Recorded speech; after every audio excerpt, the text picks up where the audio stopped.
Booster ignition and liftoff. Roger, roll, Atlantis. Houston now controlling. Atlantis is underway on its 13th trip to space. The spirit and that advancement.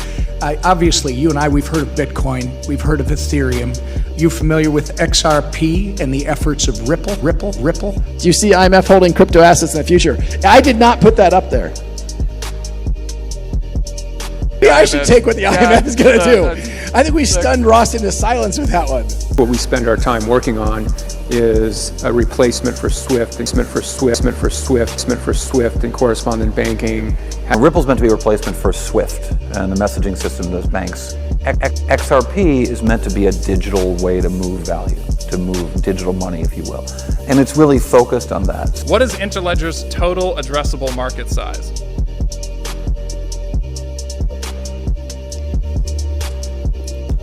All the money.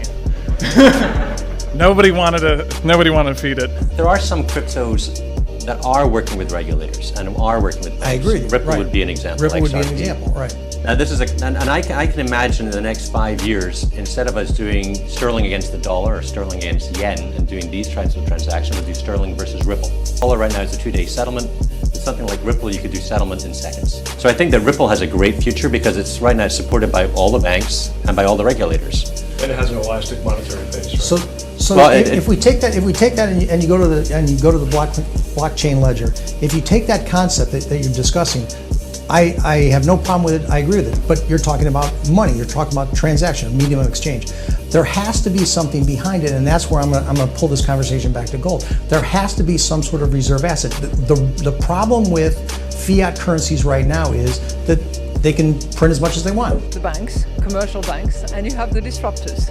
And clearly the disruptors are having an impact on the incumbents. We just heard a very large systemic bank here saying that they're launching their digital coin, currently piloted in a way within the institutional clients, but to be scaled beyond that. We heard from the European Central Bank that they have launched in November something that is called TIPS, that enables all the banks in the Eurozone to actually transfer instantly at virtually no cost. And so our attitude is, look, if you want to enable an internet of value, you have to connect the repositories of value. The Bitcoin blockchain is a repository of value order of magnitude $120 billion. The repository of value in the banks is many, many, many, many trillions. So if you really want to impact society, if you really want to change the nature of how our global economic infrastructure works, of course you want to partner with the banks. Interledger payments plus digital assets could be that internet of value, that way to move value all around the world. The Milken Institute is encouraging leaders to take advantage of this great reset. So I think the disruption will come because the technology is attacking every piece of the value chain.